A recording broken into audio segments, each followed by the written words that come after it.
at our school, and we're always happy to say it. I've been there almost 38 years, and probably have at least one of the longest running theater programs in our district. And we're so happy that other high schools and a couple of junior highs have joined us. So we're much better off the larger the group we are, and obviously much better we are in art education, theater education, which is very, very important to me.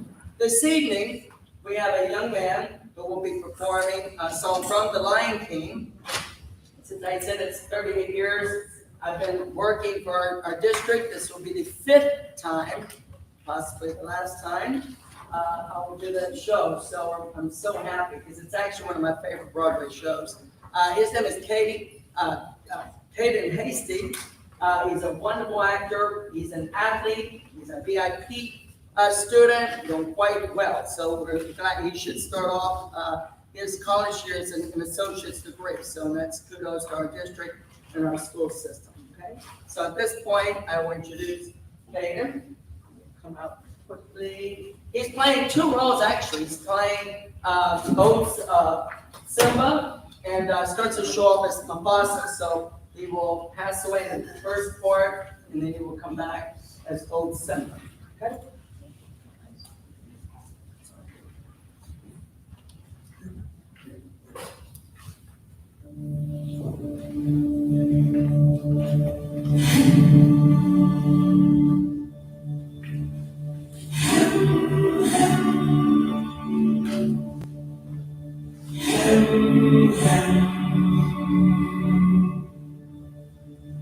Where has the starlight gone?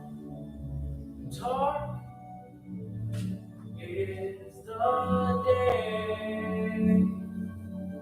How can I find my way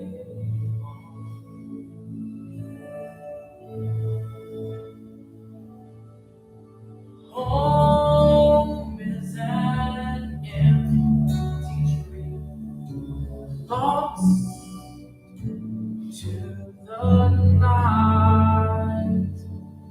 Father, I feel so alone. You promised you'd be there whenever I needed you. Whenever I call your name, you're not anywhere. I'm trying to hold on, just waiting to hear your voice. One word's the word will do to end this nightmare. When will the dawning bring? Oh, endless nights, sleepless I dream of the day when you were by my side, guiding my path. Father, I can't find the way. You promised you'd be there whenever I need you. Whenever I call your name, you're not anywhere. I'm trying to hold on, just waiting to hear your voice. One word, just a word will do to end this nightmare. I know that the night must stay, and that the sun will rise, and that the sun will rise. I know that the clouds must clear, and that the sun will shine, and that the sun will shine. I know that the night must end, and that the sun will rise, and that the sun will rise. I know that the clouds must clear, and that the sun will shine, and that the sun will shine. I know, yes I know, the sun will rise. Yes I know, the sun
Katie.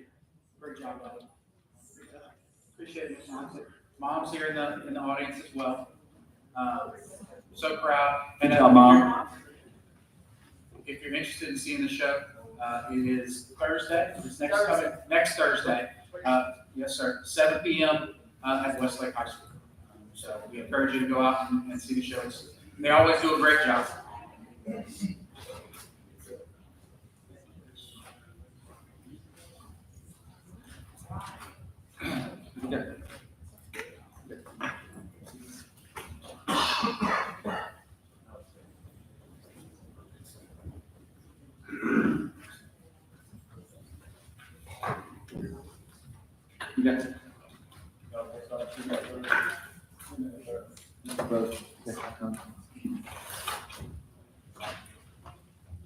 All right, here we go. Scotch Fair School Board meeting, November 12th, 2024 to order. We're going to start out with Mr. Hardesty doing the parents' pledge.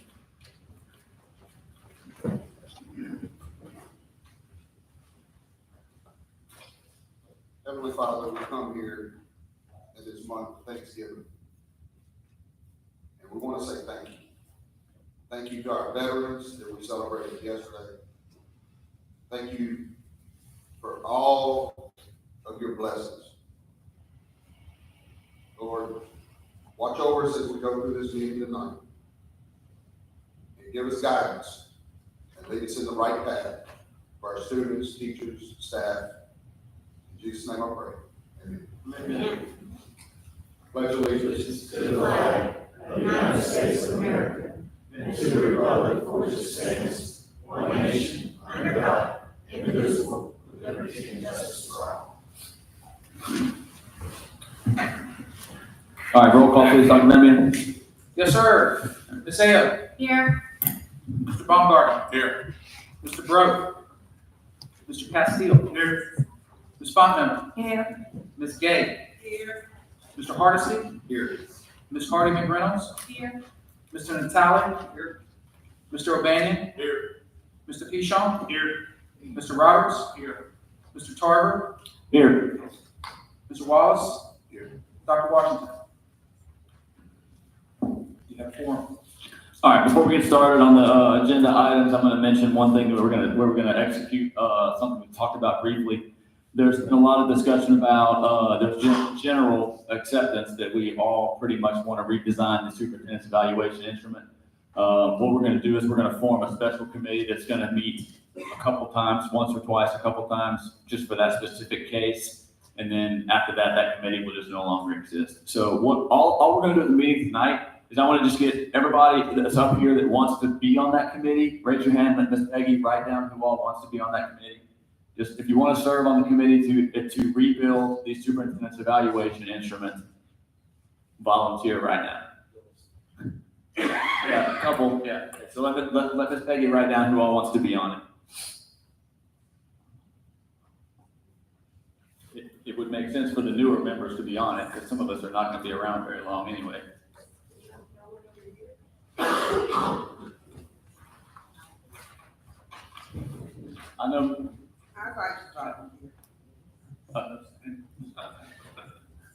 I know Dr. Washington also had expressed interest in serving on that committee. Right now. So we're gonna have a list of people that want to serve on the committee sometime in the next few days. Yeah. So,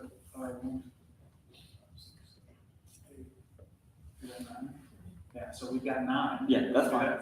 Yeah, if it's a real committee meeting, it doesn't matter if it's more than 8 or whatever. Yes, sir.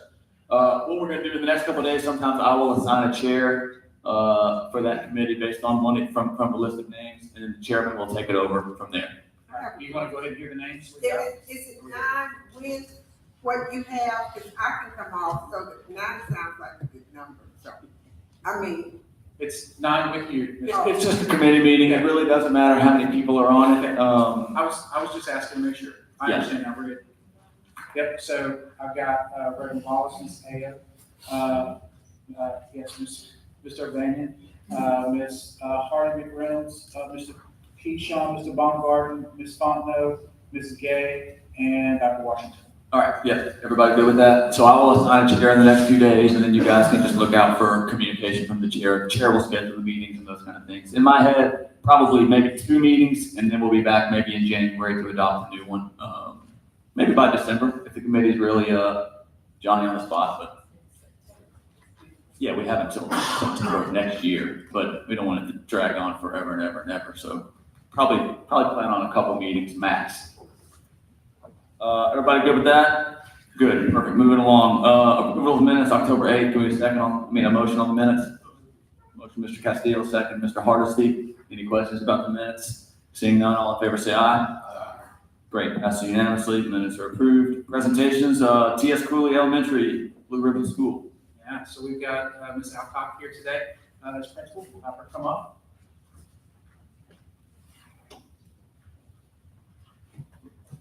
Good afternoon. I am Emily Alcock, the proud principal of T.S. Cooley Elementary Magnet School. I am here today to recognize our school as a National Blue Ribbon Award recipient for 2024.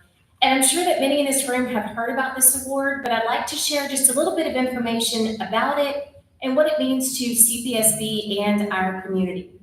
So to start off, the Blue Ribbon Award program was founded in 1982 by the U.S. Secretary of Education. The purpose of the award is to highlight schools that model the kind of excellence and sound practice that all American schools should strive for and reach.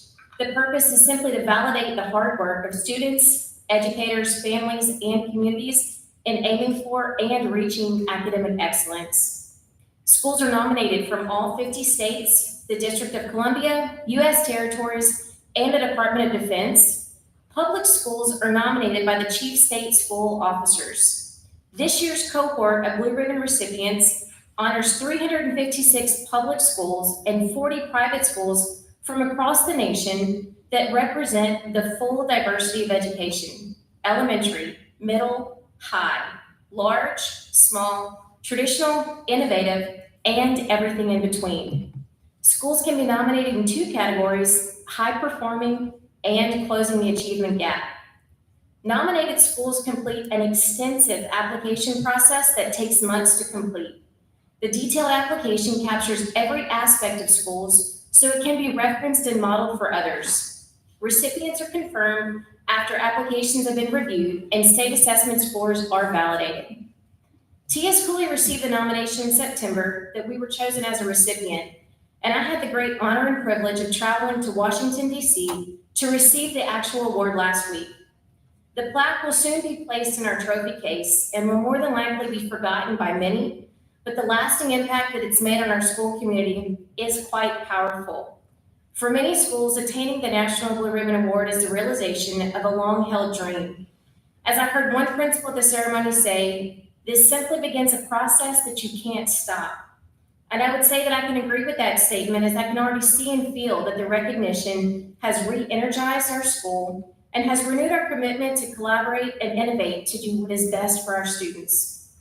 During the award ceremony in DC, it was noted by Adam Honeysett from the U.S. Department of Education that the recipients of this award recognize that culture and energy are just as important as curriculum.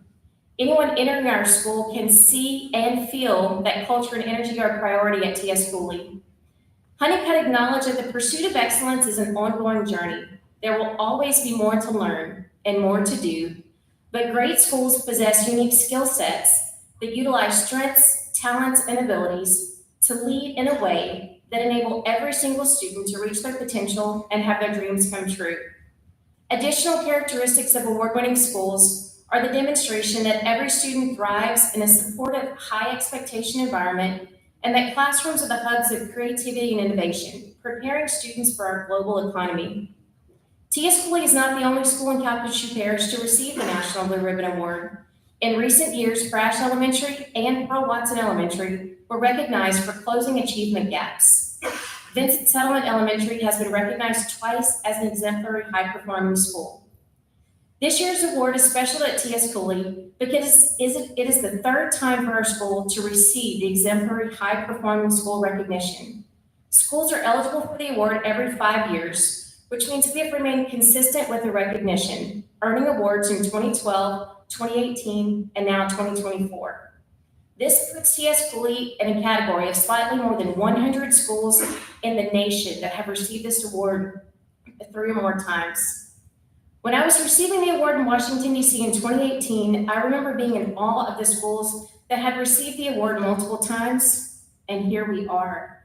It just means a bit more this time around because it reflects the dedication and commitment from our staff that showed up with a purpose each and every day, in spite of COVID, hurricanes, and numerous life events that happened with our staff outside of school these last few years. One final note that I'd like to share, but one of the speakers at the ceremony highlighted, is that the work of educators day in and day out is extremely hard, but there is no greater impact.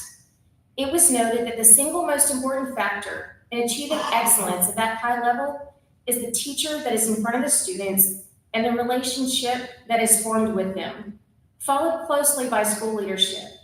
At this time, I'd like to recognize the few teachers and staff members that are here from T.S. Cooley to stand so we can appreciate their efforts.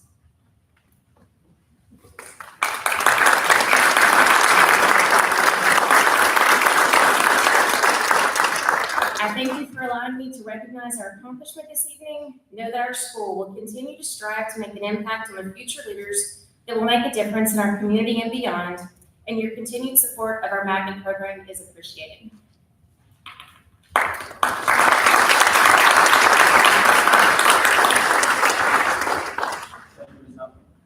Thank you, Ms. Alcock. I would be remiss, I'm a T.S. Cooley parent, so I'd be very just not doing my job if I didn't just preach for just a minute. It's a fantastic place, but it's not that way because you just gather up a few good kids and they magically do well. It's that way because they work their butts off there and they make the kids work their butts off. I know as dad, they make the kids work because we have to help make the kids work too, but it's that way because there's great kids, but it's also that way because there is absolutely a tremendous amount of work that goes into making it that great. So excellent job. I'm a proud T.S. Cooley parent. I could not say that. So thank you guys. Anybody else?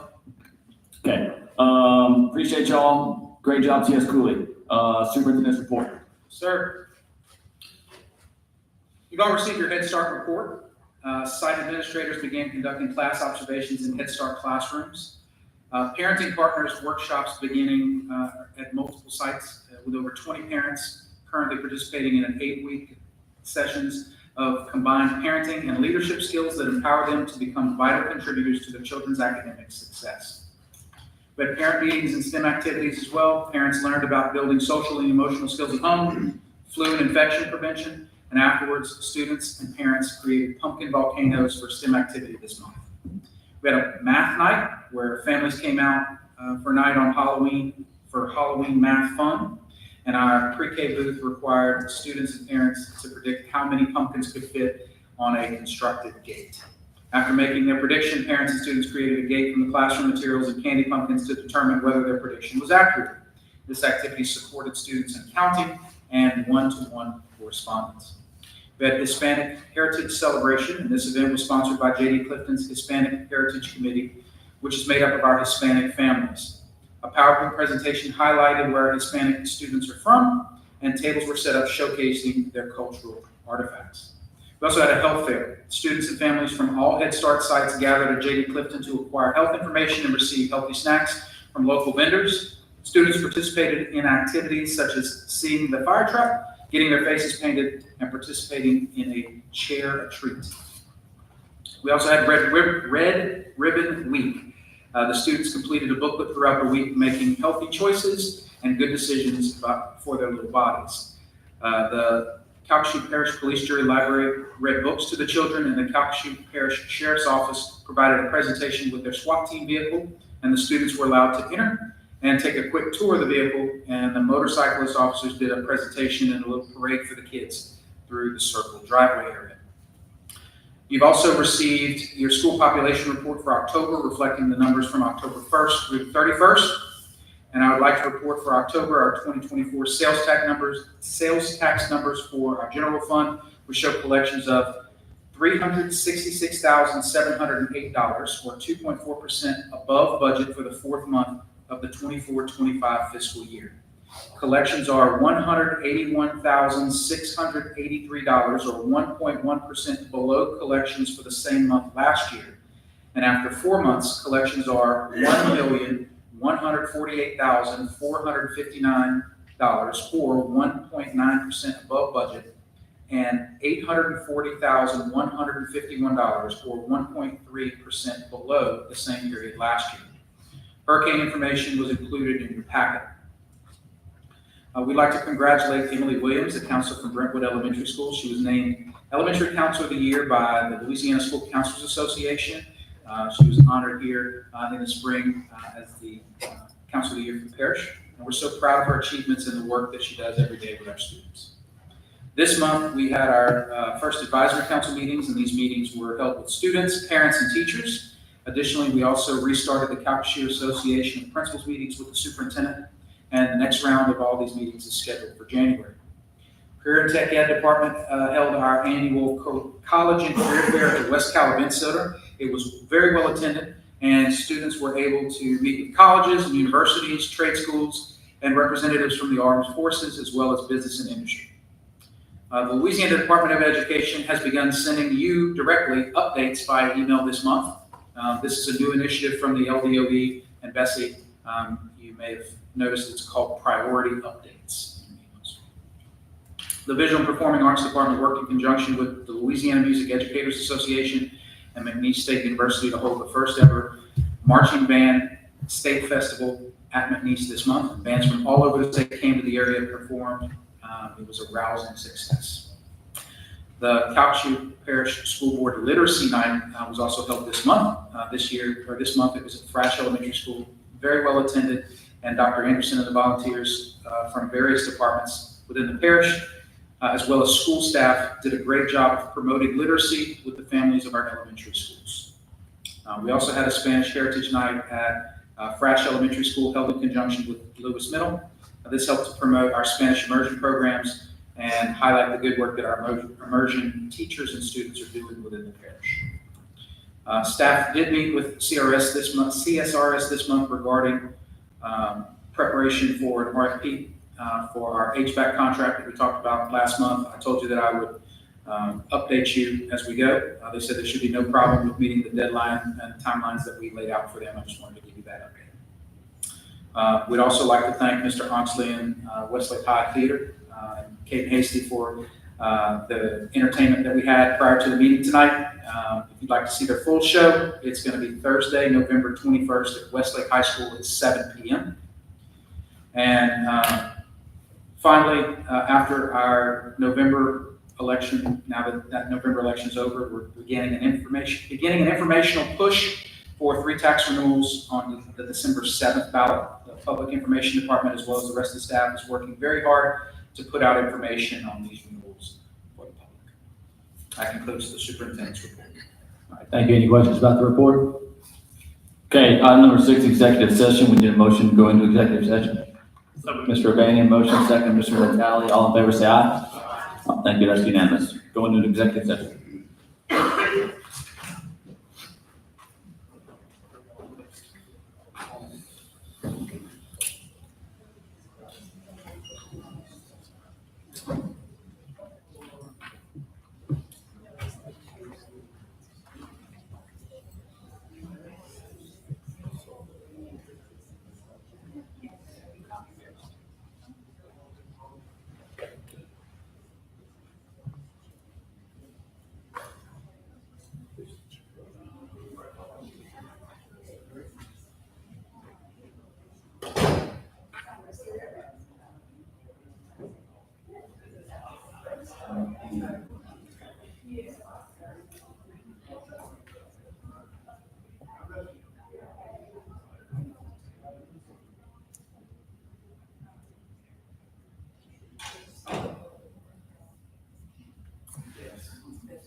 That's true.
That's all, I mean, I really don't.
Well, you're not, totally not.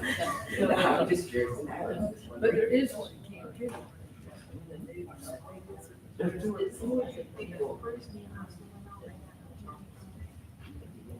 Really?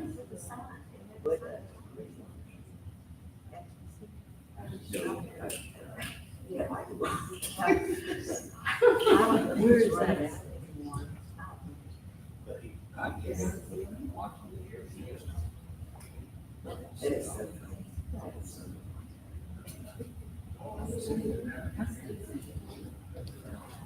What's up, water? Well, shampoo. Yeah, my. My husband.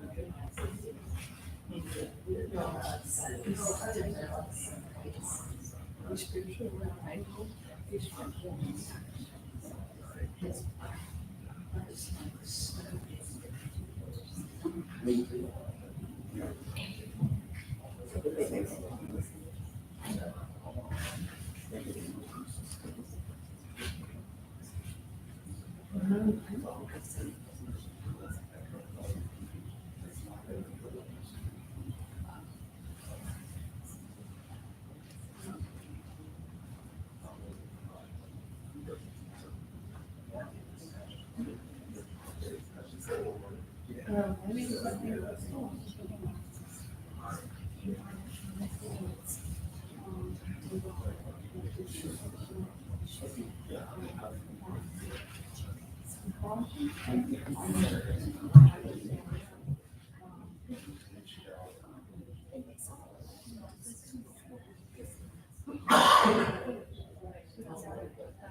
Seven on something.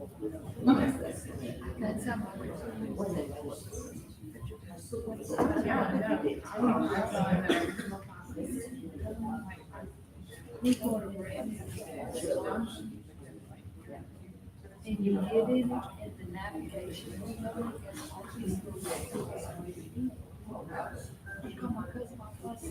can't tell no where that is. You turn it off. Yeah, if you want to. I mean, in some ways, it's good. Well, he didn't turn it off. I noticed every Sunday night.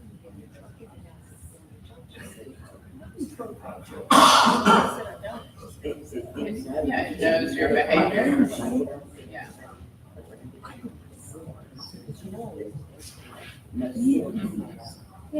I'm like Belinda. I'm you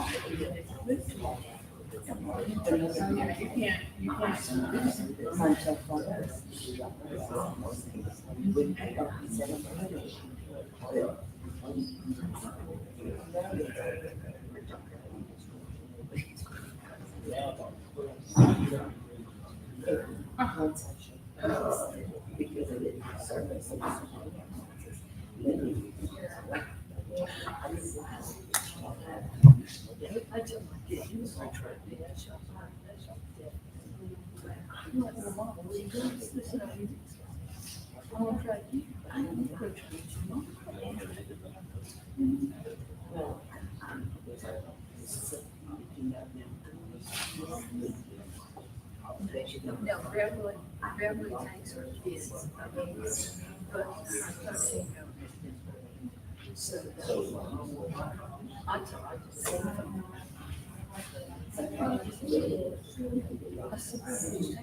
she said, well, that's not fair. I said, until she leaves to put chicken and they'll feed me. She don't feed them. Or you can walk off. Like one, my son's home, at 6:30 in the morning, shut off, like doesn't shut off, all access to everything shut off, other than Callie, myself, and a couple of other people, or 911, and that's all he has access to. You know what I mean? And then it cuts back to this all.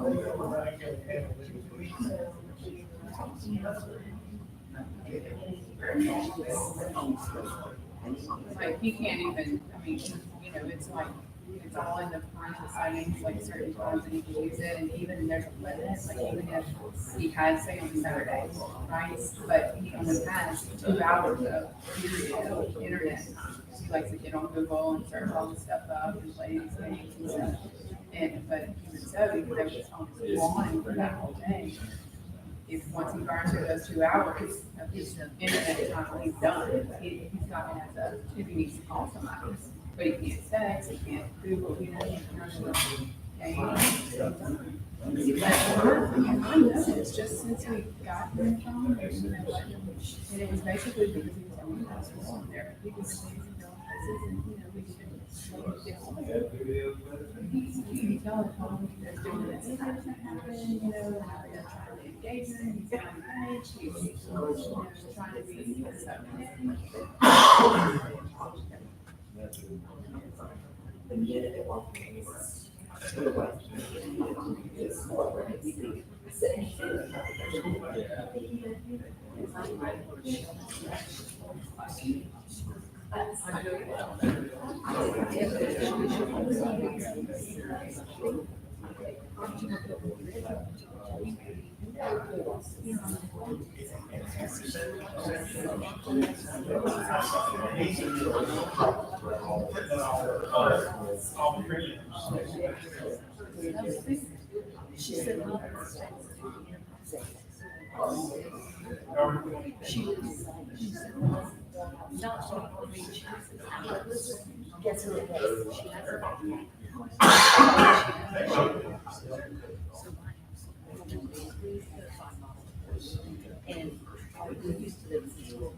No, you're just gonna be mad when you get back.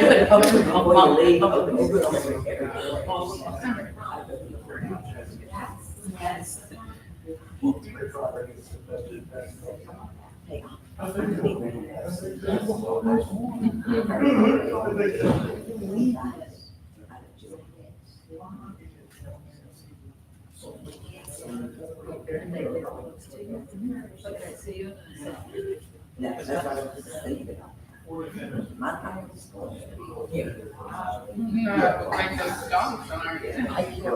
You already.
All right, we need a motion to come back into regular session.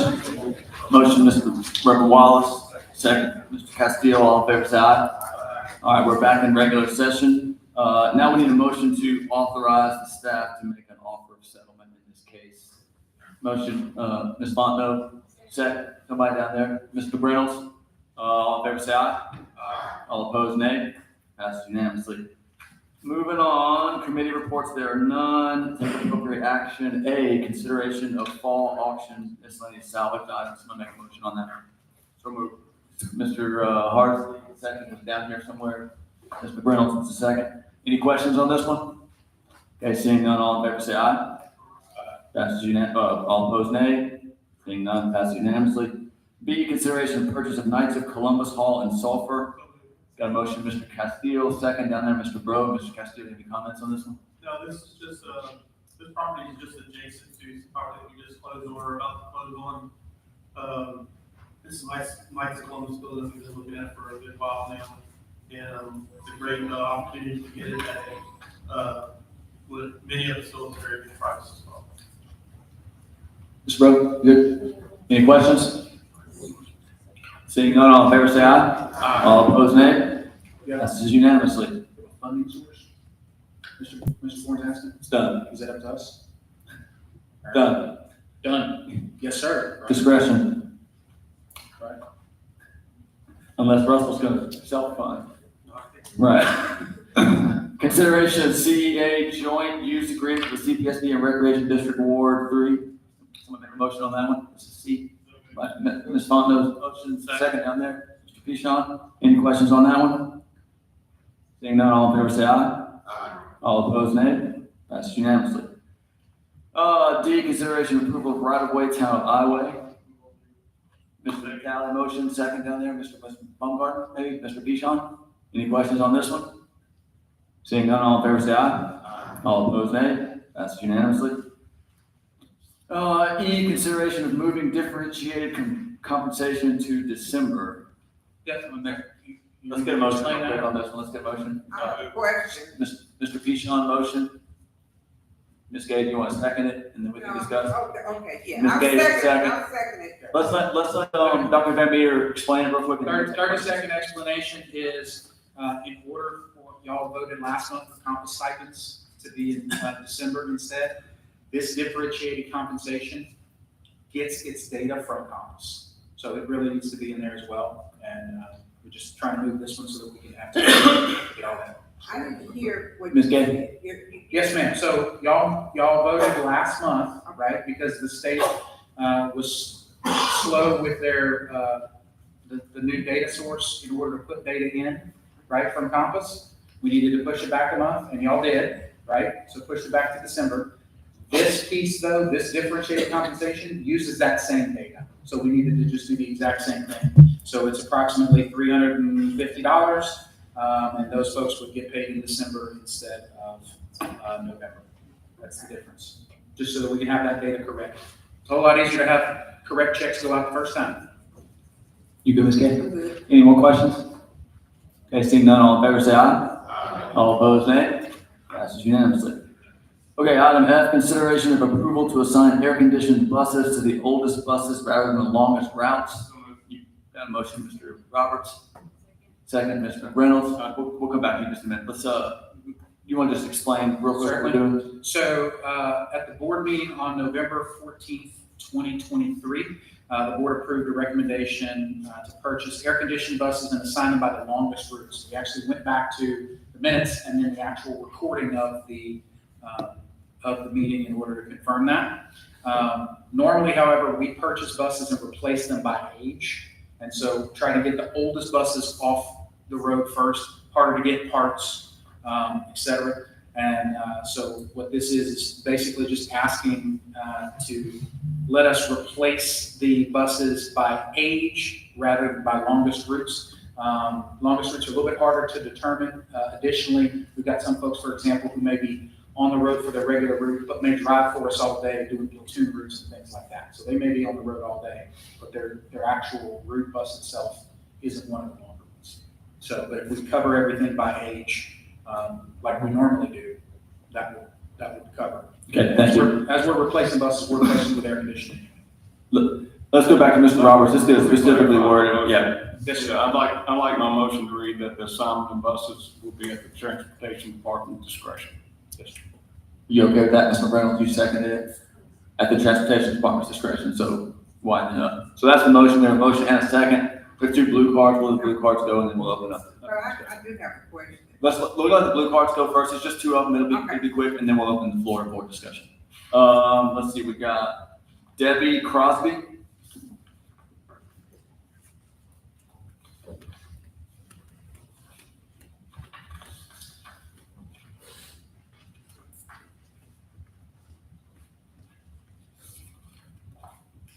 My name is Debbie Crosby. I've been a bus driver for 18 years now.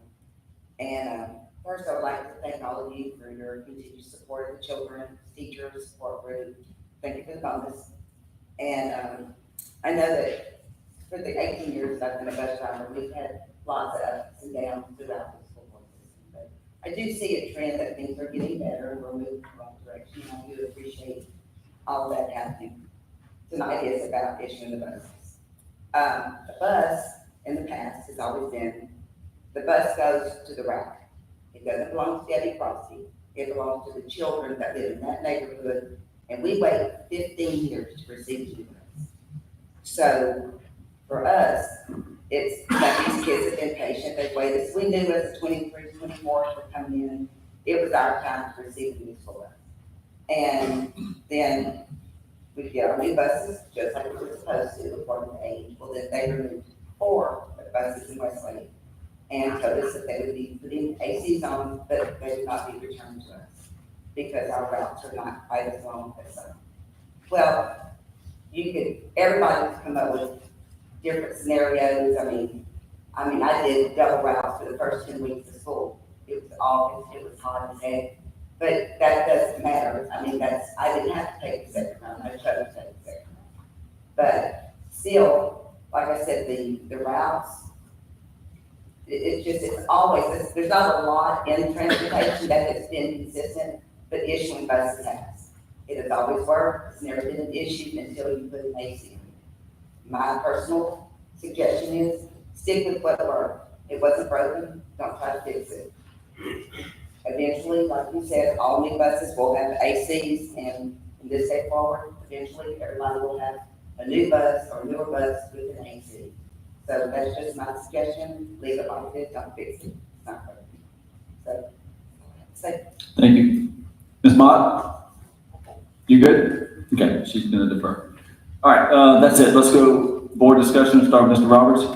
Yeah, I just think that, I know we did this last November, but too much micromanagement from up here. We don't need to be doing that. We have people that do deal with this every day. Let them decide where the buses go. We don't need to have some kind of stipulation saying that they're going along this routes or this, that, and the other. That's not for us to decide, in my opinion. Mr. Reynolds? You seconded. Just gonna check with you next. Okay, Mr. Urbane? One thing I wanted to add, I know we have some, especially some handicap buses that don't have air conditioning. I think if some of the new buses have lifts, we definitely need to be sure that's taken care of. I mean, especially if there's an IEP that says they need it. I just want to add that in there, that transportation definitely needs to address that. Okay, Ms. Gay? Yeah, my question was, I know that, if I don't even know your name, Big A. Can't think of your name. I know it, but I can't think of it right now, because everybody calls you about Big A. Was this your decision, or did you interact with the bus driver association, get input from your drivers or that kind of thing? We always have a bus driver shortage. And, most of the calls that I've got this year, and I haven't gotten a whole lot, have had to do with buses.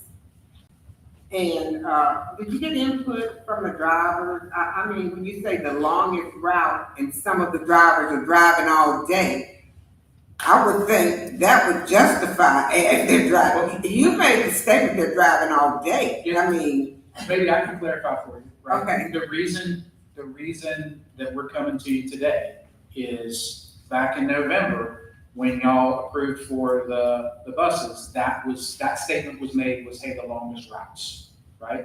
And so what we're bound to do is do what you told us to do. So we were gonna administer everything by longest routes, right? And so then it becomes, okay, what's the longest route look like?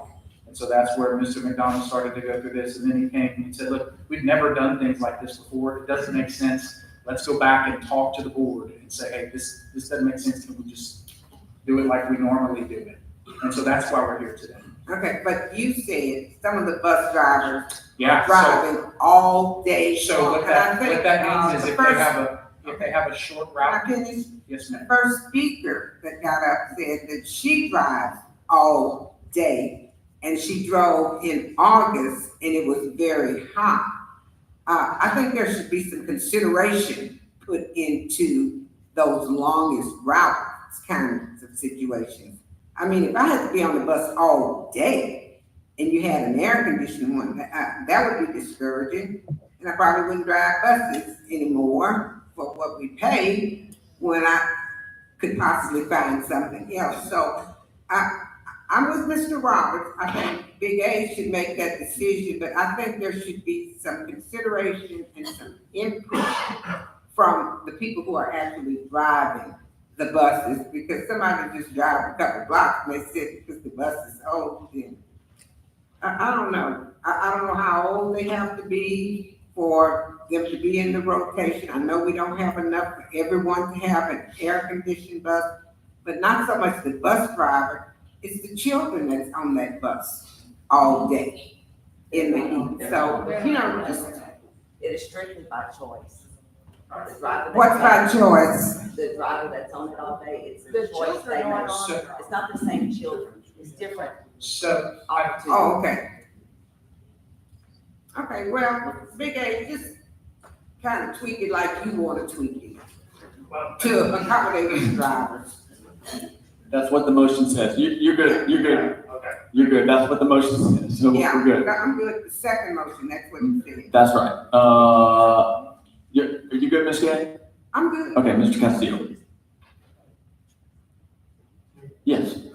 The only thing that I'm concerned about, is, some type of politics playing into it. Not that it would, but saying, oh, this person got a bus and they shouldn't have, this person got a bus and shouldn't have. That's gonna all fall to Big A as doing that. If we kept it as, replacing by the age, and there's no ifs or buts to it. It just says this is the bus you get, and we move on instead of, haggling and determining who's gonna get what bus, and then, well, so-and-so got this bus, so-and-so got this bus, but I don't want to get the bus. But if we kept it by age, then we would know, what bus is being replaced. Mr. Natale. I was gonna say the same thing as Mr. Castillo. I wouldn't think that that's something he wants to deal with, is trying to make each bus driver happy, based on what I gives that. Anyway, we got a lot of things that we need to take care of. I do have a question for some clarification. So up until we made that vote to base it on, what we said, the longest route. longest route. To me, that's a little bit vague, because was it the longest based on mileage or the longest based on time? And my point with Ms. Gay too is you've got routes in the morning and the afternoon, and then some of these drivers are gonna drive all day long So we to could pick up platoons and things like that. Said, hey, you have the longest mileage route, but then that person's done for the day, they're not running platoons all day, correct? And so what ends up happening is because there wasn't a whole lot of clarification up there, we're talking about a lot of money and how we distribute these things. And it was, not what we normally do in terms of replacing things by age. That's why we're just coming back to you as it's time to do that and saying, hey, this is what we need do. to base it on age, because we got some of these buses, they get old, they could break down, you have issues, wrecks, then it is, who knows what. And so, as much as I appreciate what Mr. Roberts is saying, I'm probably gonna vote against it. Ms. Ayo. As a board member, I don't know anything about buses, bus routes, double splits. It sounds like a big headache. Big A, you've been upfront and honest and dependable when I work with you, which is kind of a lot. I don't think as a board we need to negotiate where these buses go. I think when we voted on this is because it was brought to us, the longest route, and we said, yeah, okay, because we don't know. I think you need to, this is your department, you need to make that decision yourself. But I do agree with Mr. Castile. I want to make sure, and I feel certain that you will, that this is done fairly, consistently. I want to make sure that you're the one that makes the decision and not people that work in transportation staff departments, that you're fair and you're consistent with that and you're going to make it. And I trust that you will. I don't think as a board we need to manage who gets that bus. Mr. Bro. I think everybody on the board's kind of saying the same thing, but transportation make the call like it has been in the past. It's worked well. Take it all out, do what you've always done. The only thing that concerns me, we talked about this when we started buying these air conditioned buses. Is it true that the air conditioner goes down, that bus is not to be driven? Well, we're gonna bring it into a work order. We do have a local technician that comes and works after hours for us, but in most instances, if the AC is broken, we're gonna try to get it fixed so it can accommodate students, we won't send it off. But as long as the air conditioner's down, that bus can't be on the road. No, in some instances, we might run it. If it's a part that we can order and get here in 2 days, we'll put that bus back on the road. We're just gonna drop the window. Nice. Okay. It depends on the situation. All right, Mr. Hardison. Okay, so I'm gonna ask a question to Big A. Do you want us to approve this as oldest buses to cover you? Or do you want to be able to just say it's the oldest buses? The oldest buses need to come off the road. Correct. When school buses are bought, But- the manufacturer tells us they're good for 20 to 25 years if they're taken care of. Right now, I'll tell you, I cannot get a part for an 08 or later model. So if I take the 25s that have been sitting out there, hand them out, and we can do that tomorrow, taking the oldest off the road. That will take off all the 09s, the 11s, the 13s, and now we're trying to take off the 15s and 16s.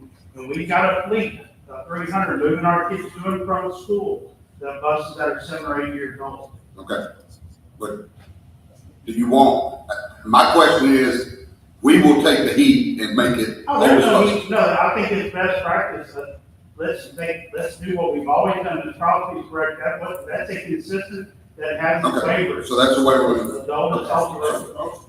It wasn't, yeah, right. That wasn't the motion. I got it. I'm, That's so what are you good? The motion was to keep. Are you good? I'm good. Okay, so let me just clarify. Before November or whenever this was, the board did not specify what buses went where. That has never been the case before. So the mistake, if you want to call it a mistake, was writing a motion and passing it and saying, not really thinking about it, exactly how the buses should be allocated. So what Mr. Roberts is trying to say is undo that specificity and leave it back to the staff, decide where the buses will go. Now they are saying, this is how we're gonna do it by age. But I think the motion written the way Mr. Roberts said, the point was to take the specificity out. The whole department, not specifically one person. He can meet with whomever he At wants. the transportation department's discretion. Mechanics, whatever, leave that to them. If it's a we've proven just now that we don't need to decide. That's right. No, that's exactly right. The point of the motion as it was written was to go back to the way it was. We have these air-conditioned buses, but go back to the way they were distributed before. Real quick, how many buses do we have that are AC versus how many buses more do we have? Well, I have 60. 60 right now, and is it about 300? Once I hand out all the ones that have AC, which I'm ready to do that starting tomorrow. And is it about 300 total buses? Yes, sir. So All of our set fleet has AC. So we got a ways to go. Our regular routes, right, we're about a third of the way through. Okay. The next 8 years, if I continue to purchase 50 to 25, given what the budget is, by 2031, 2032, our entire fleet, you know. Okay. Reverend Wallace, not gone yet, so go ahead. Just a quick question. So do we have a policy that states 7 to 8 years or however many years that says, hey, old buses need to be replaced with AC buses? What is, what is? Well, the oldest, you can't have one older than 25 years. Now, buses break down parts, you can't get parts, you can't fix, we go to auction or we break them down for good parts and add that to our warehouse for like models. That's how we determine. If it gets in a wreck, and then where it costs $90,000, we're gonna probably auction that bus off for scrap for parts. So it's not necessarily the oldest, but we're getting those buses off the fleet that are no longer serviceable in the same manner for our students. And so the old buses, are we replacing them, the ACs in the old buses? No, we're taking those, that will begin our spare fleet. We no longer have any lease buses. That's taking us me 3 years to get rid of. Every bus out there we have, we own. And so we will hand out these AC buses, those drivers will turn in, we'll start our spare fleet. Anybody else? Thank you. Okay, and just, you're ready to basically start making these changes right now. So we've approved this tonight, you're ready to go ahead and implement that tonight. Any more, that's the end of round one. Pretty much everybody's gone. Let's don't start at round two. All right, everybody good? Okay. All in favor, say aye. All opposed, nay. That's unanimously great. All right. Commission advertises none. Bid reports. Let's get a motion on A and B. Somebody make a motion on A and B. So moved. Mr. Hardesty, motion. Dr. Washington, second on A and B. Any questions about these? Okay. Oh, Mr. Pichon? I didn't see any cost or anything associated with this was gonna be. I think they're. E-rate? Yeah, it's E-rate, they're in the, it's in the paperwork. A. Yeah, It doesn't have the cost of the pack. no, okay. I can check on it for you, but it was a bid report through E-rate, and I wanna say it was 30,000 when she told me, but I can double check on it. Can we confirm that? I'll confirm it for you tonight. All right, any more questions? Okay, all in favor, say aye. All opposed, nay. A and B, I guess I should read them. Approval for E-rate year 28, Cat 1 services. Approval for E-rate year 28, Cat 1 services. Both those are passed unanimously. 12, A and B, let's take A and B together. Everybody good with that? Somebody make a motion on A and B? Somebody down there, Mr. Baumgartner. Second, Mr. Natale. Any questions on these? Okay, seeing none, all in favor, say aye. All opposed, nay. A and B passed unanimously. That's J.I. Watson Historical Building Hurricane Repairs and DeQuincy High School Hurricane Repairs, gym demolition. Correspondence is none. Condolences and recognitions. We'll start down there. Condolence for the sweet little boy that passed in, Vincent Settlement over the holidays, Reed Briggs. His mother was a para at Vincent Settlement, Jordana Briggs. Also Leslie Barlow at Maplewood, Middle. I'd like a card sent to her spouse. There, yes. She also has a couple kids, two children. I don't have their addresses, but I could try that. I have some kudos. Bethany Thibodeau is the Vincent Settlement Teacher of the Year that was advanced to the district. And I have Adrian LeBlanc is assistant principal at Vinton Middle, and she was asked to give her presentation in Chattanooga, Tennessee. She presented her dissertation at the Mid-South Education, and it was on best practices in consistent rated Louisiana middle schools. That would be something interesting to read. Mr. O'Banion? Mr. Reynolds? Ms. Fonda? Mr. Brooke? Include me on Leslie Barber. Mr. Dowd? Long snow. I do have one. I'm gonna get you, Ms. Peggy, to do this on behalf of the board. Ms. Patty Fontenot, a relative of Mr. Belfer, passed away this month. She was a longtime employee and taught in Moss Bluff Schools, Oak Park Middle, Grand Lake, and Raynaud and LaGrange. She would sometimes provide transportation for some of her students, even take them to the library when there was no school. So if you will send that to the family of Ms. Patty Fontenot and Mr. Belfer on behalf of the board. Go ahead. Good. Please look me on Leslie Barlow. And I did want to send a congratulations to, one of our clerks. I think her name is, Lucita Laverne. She was, selected as the Region 5 Public Citizen of the Year, sponsored by the Social Work Association, but I'll get you the information. I like to be added to the Griggs. I have one for Allison Tucker. Her father passed away, Dr. Fordish, last month, and so I'd like to. I have it. Good. All right, AFP committee meetings on your agenda. I think that's the packet. Is that what you're saying? That's this packet? Yes, sir, so that's that packet, it's ready for you, and it's gonna be a Monday. So that's coming up. It's on a Monday, not a Tuesday, if you guys will make note of that. And there was gonna be a CNI committee meeting at the same time, but that is canceled because the topic was gonna be school performance scores, and there are not gonna be any school performance scores to discuss. So no CNI committee meeting, and then employee benefits committee meeting, December 3rd. Get motion to adjourn? Motion to adjourn. Mr. O'Banion and Ms. McReynolds, all in favor say aye. All opposed nay. We're adjourned.